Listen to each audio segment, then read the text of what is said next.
Halo, perkenalkan, kami dari kelompok 2 Shift A1 ingin menjelaskan mengenai tugas besar proses manufaktur pembuatan meja lipat dari PT KLPSM. Sebelumnya, ini adalah anggota dari kelompok kami. Selamat menyaksikan. Pertama, kita akan mengassembly yang sudah dibuat 3D-nya.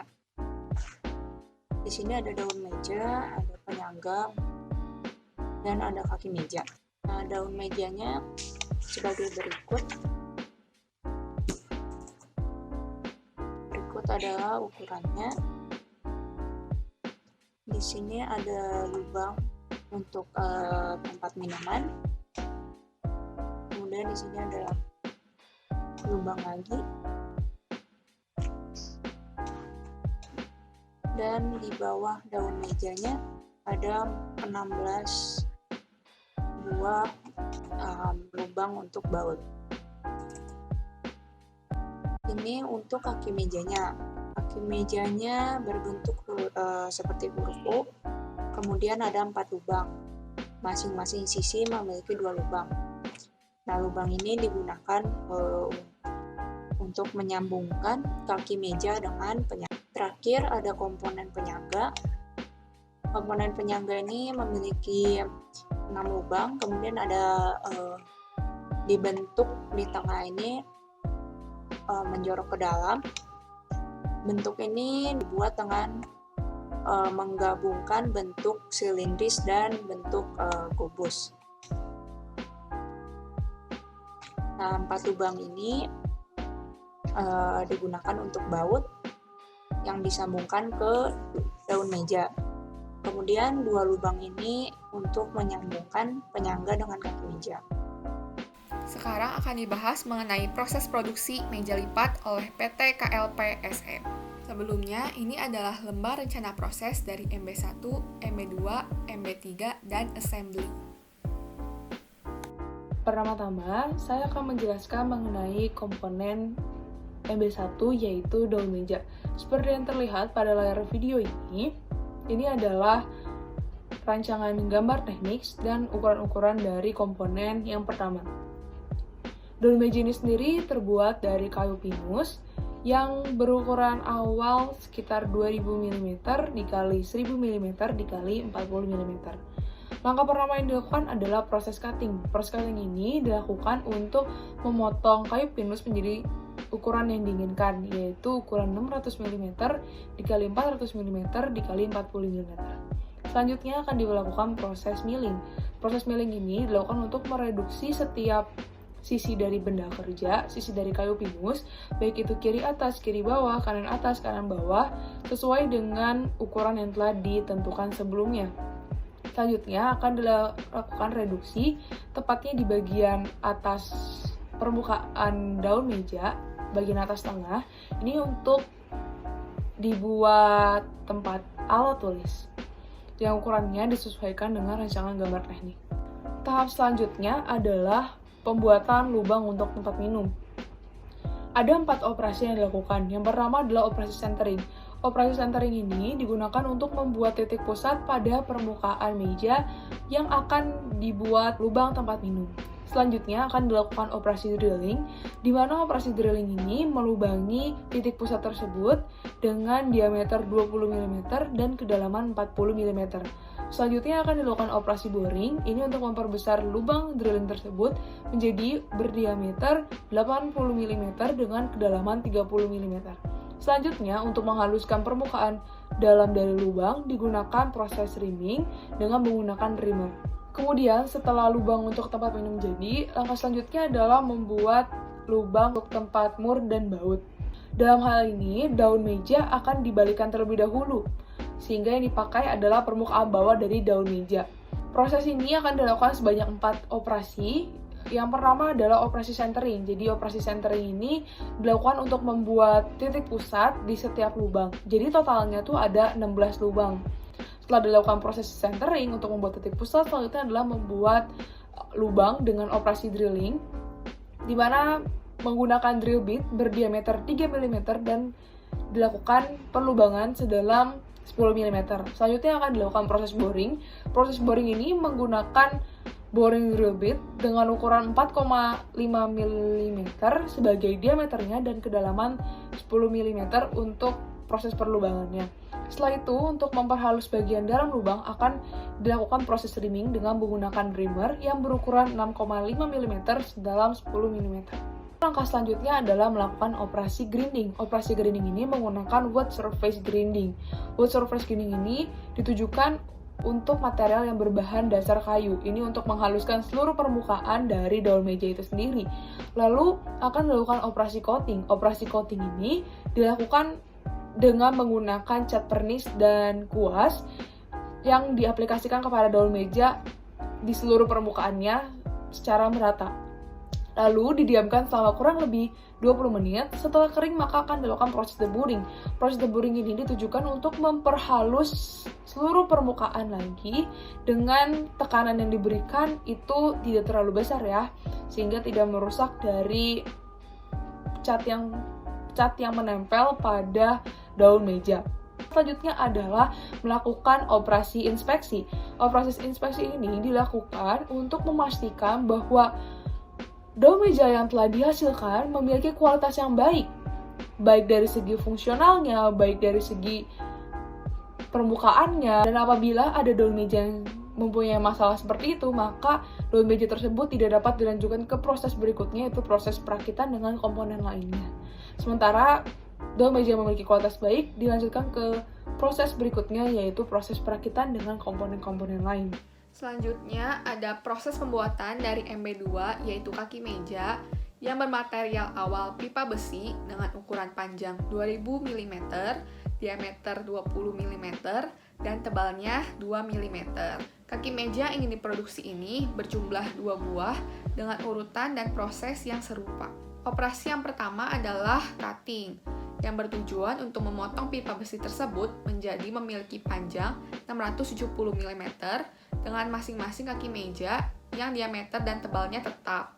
Selanjutnya, dilakukan proses pembuatan lubang yang terdiri dari beberapa operasi seperti berikut. Pembuatan lubang yang pertama adalah centering, yang bertujuan untuk membuat titik pusat lubang yang akan di-drilling.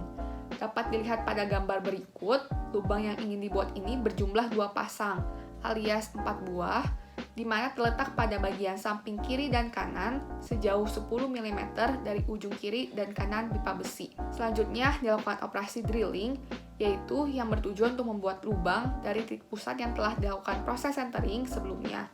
Lubang ini berdiameter 8 mm dan memiliki kedalaman sebesar 20 mm sesuai dengan diameter pipa besinya. Namun, bisa saja bahwa lubang yang telah dilakukan operasi drilling tersebut tidak sesuai ukurannya 100% seperti yang kita kehendaki. Jadi, dapat dilakukan proses selanjutnya, yaitu operasi boring, yang bertujuan untuk memperbesar diameter lubang agar ukurannya pas 8 mm sesuai dengan desain komponen. Alat yang digunakan adalah boring drill bit. Terakhir, dalam proses pembuatan lubang ada operasi rimming, yang bertujuan untuk merapihkan dan menghaluskan dinding lubang yang telah dibuat tersebut. Alat yang digunakan bernama rimmer. Operasi selanjutnya adalah bending, khususnya jenis pipe bending, yang bertujuan untuk membengkokkan pipa besi yang dilakukan pada 2 titik pembengkokan sejauh 190 mm dari ujung kiri dan kanan pipa besi, dengan bending radius sebesar 60 mm. Seperti yang dapat dilihat pada gambar, bentuk dari kaki meja ini akan membentuk menyerupai huruf U. Alat yang digunakan adalah bend die, clamp die, pressure die, mandrels, dan wiper die. Terakhir, ada tahap proses finishing yang perlu dilakukan agar kaki meja tersebut sesuai dengan desain komponen dan siap untuk digunakan. Nah, tahap proses finishing yang pertama ada operasi deburring yang bertujuan untuk membersihkan permukaan pipa besi dari sisa geram dan menghaluskannya. Alat yang digunakan dapat dilihat ada amplas dan juga sikat besi. Selanjutnya ada proses coating dengan menggunakan cat pernis besi agar kaki meja tersebut dapat terlihat mengkilap dan tentunya juga lebih awet. Nah, terakhir setelah operasi pembuatan semua kaki meja telah selesai, dilakukan tahap inspection, untuk memeriksa kualitas dan juga aspek fungsionalnya dari kaki meja yang telah diproduksi. Saya akan menjelaskan mengenai proses pembuatan penyangga pada kaki meja. Bahan baku yang digunakan ini merupakan aluminium dengan panjang 67 mm, dengan lebar 40 mm, dan ketebalan 40 mm. Proses yang pertama kita lakukan milling. Milling ini merupakan mereduksi benda kerja sesuai dengan desain komponen, yaitu dengan ukuran 65 mm dikali 40 mm dikali ketebalannya 40 mm. Selanjutnya, kita akan melakukan proses centering. Centering ini tujuannya untuk membuat titik pusat pada ujung-ujung benda kerja untuk menaruh baut dan mur. Dan juga di bagian tengah untuk dimasukkannya kaki meja. Selanjutnya, kita akan melalui proses drilling. Drilling ini untuk pembuatan lubang pada bagian yang sudah dilakukan centering. Selanjutnya, proses boring. Boring ini untuk memperbesar diameter lubang drilling agar tepat sesuai ukuran. Selanjutnya adalah rimming. Rimming ini untuk menghaluskan dinding pada bagian yang telah di-drilling atau di-boring agar permukaannya menjadi halus. Selanjutnya adalah counter boring. Counter boring ini untuk membuat tingkatan lubang yang lebih besar pada lubang yang akan dipasang baut. Ini dilakukan di bagian tengah penyangga. Selanjutnya adalah proses deburring. Proses deburring ini untuk membersihkan sisi-sisi pada ujung komponen benda. Selanjutnya dilakukan inspeksi. Ini untuk pemeriksaan kualitas hasil produksi dari proses manufaktur. Saya akan menjelaskan proses yang paling terakhir dilakukan, yaitu assembly. Assembly dilakukan setelah semua komponen sudah jadi dibuat. Untuk yang pertama dilakukan perakitan untuk memasangkan part penyangga di bawah daun meja pada sisi kiri atas, kiri bawah, kanan atas, dan kanan bawah. Untuk yang kedua dilakukan juga perakitan untuk memasangkan dua kaki meja pada penyangga dan daun meja. Yang terakhir dilakukan inspeksi untuk memeriksa kembali meja lipat yang sudah dirancang. Baik, jadi sekarang saya akan menunjukkan simulasi produksi daun meja dengan CNC. Berikut adalah simulasinya. Dalam CNC ini untuk menjalankan program, terutama bagian controller, saya menggunakan 40 untuk kecepatannya. Jadi pertama-tama mulai dilakukan reduksi di bagian setiap ujung-ujung sisi dari benda kerja. Kemudian membuat tempat alat tulis. Setelah itu membuat lubang untuk tempat minum yang ukuran dan kedalamannya disesuaikan dengan rancangan produk. Dan yang terakhir adalah membersihkan setiap part-part yang masih tersisa di dekat daun meja itu sendiri.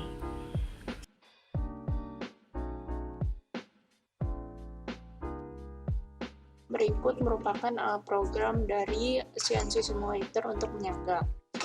Nah, program ini dimulai dengan workpiece 67x40x40, yaitu dengan skala 1:1. Pertama, program dimulai dengan milling untuk mengurangi panjang menjadi 65. Kemudian dibuat bentuk kotak di tengah dan bentuk silindris. Kemudian kedua bentuk tersebut dikombinasikan untuk membuat bentuk seperti ini. Lalu sekarang merupakan program untuk membuat lubang untuk baut. Nah, di sini dilakukan 2 kali pelubangan. Yang pertama untuk lubang kecilnya, dan yang kedua ini untuk lubang yang bagian yang besar. Nah, ini program sudah selesai. Ini penyangga yang dapat dibuat dengan CNC Simulator. Sekian video presentasi dari kelompok kami. Kami ucapkan terima kasih banyak kepada para dosen dan juga asisten dari praktikum proses manufaktur. Mohon maaf apabila ada kesalahan, dan terima kasih telah menyaksikan. Dadah.